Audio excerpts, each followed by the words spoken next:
All right, gamblers, we are back with the Doc and the King. This is our 1,000th episode, Amir. No, I'm joking. It's our fifth, but we're brand new, season one. This is great. We're going to be talking about the Falcons and the Steelers because we really like this game. Let's jump right into it. Amir, give us your thoughts, and then we'll go from there. All right. Well, Atlanta Steelers in Atlanta. It's a pick'em game. Okay. Over under is 42 and a half.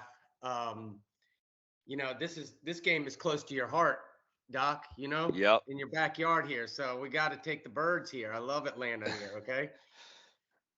Yeah. Why? Tell me a little bit why you think so. While we Well, while we pull up this. I feel like Indianapolis playing Monday night, okay? Road game Monday night in Indianapolis, turning around, coming Yeah. back to Atlanta. That's always difficult to get two road wins in a row, okay? Right. Especially if you're playing Monday night.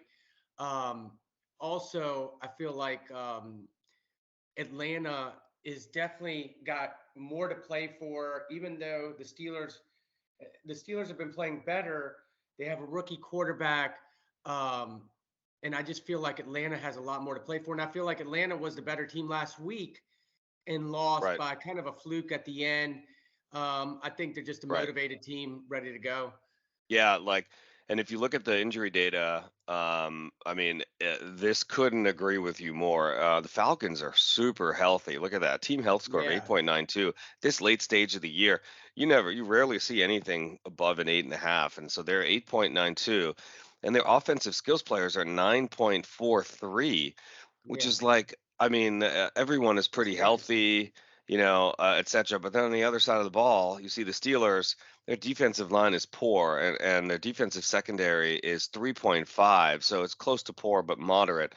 And so if you look at some of these injuries on the Steelers side, the first one that kind of sticks out to us is Najee Harris, right? Hmm. Um, you know, And that he, that's a good point. Najee Harris is, I mean, Atlanta's not a great run defense. Okay, they've been giving up some yards. I think averaging giving up about 189. Okay, the yeah, last three games. So, but Najee Harris is banged yeah, up, he's and who got an else is the running back abdominal. that's banged up? Yeah, he's got an abdominal injury. Our algorithm is showing that he won't be 100% until December 18th. So he's definitely probably not playing. And Hmm. even if he does, he's not going to be effective. And, How does a dominant injury affect the running back? well, the abdominal injury basically is usually like a sports hernia type of injury, or there's like an abdominal wall contusion or there's a muscle strain of the obliques or something like that, Hmm. something in the anterior abdominal wall that basically gets strained, and that just takes a few weeks to kind of come over. I mean, you're gonna you get hit all over the place, right, as a running Yeah. back, and so I mean, it's hard to pain manage the abdomen. So Yeah.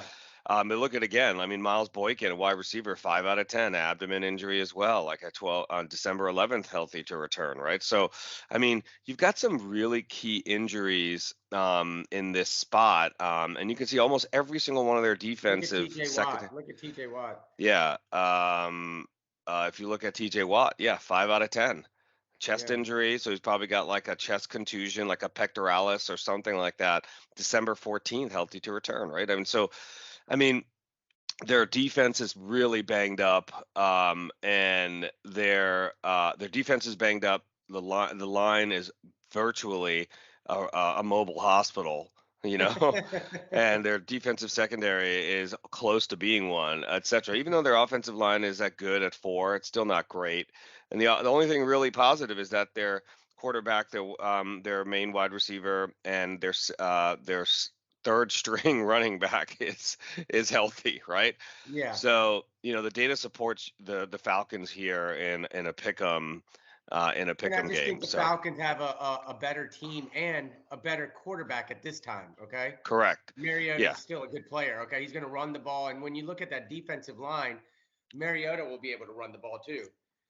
absolutely. So, all right, let's go to the over under. You said it's what, 42? 42 and a half. 42 and a half. So, So the offensive skills players on both teams are optimal, and so Yeah. typically you need them to be at least moderate to poor from a health standpoint to take the under. So under's definitely out. From an over standpoint, you got offensive lines. The offensive lines are pretty good on both teams. So, the injury data doesn't really support the over under either way. What do you think? Yeah, I mean, I agree with that. I'm kind of, if I had to take one, I would probably take the under. But when looking at the data, Yeah. I don't like either one. I just like to pick them, and I like Atlanta. All right. So the Doc and the King suggestion for the Falcons Steelers. So in summary, we're gonna take the Falcons, everybody, as a pick 'em and stay away from the over under. All right. Yeah, All right, man. that Well, works. good to talk to you. Have a great weekend and good luck, everybody. All right, buddy. See ya. Take care, man. Bye. Bye.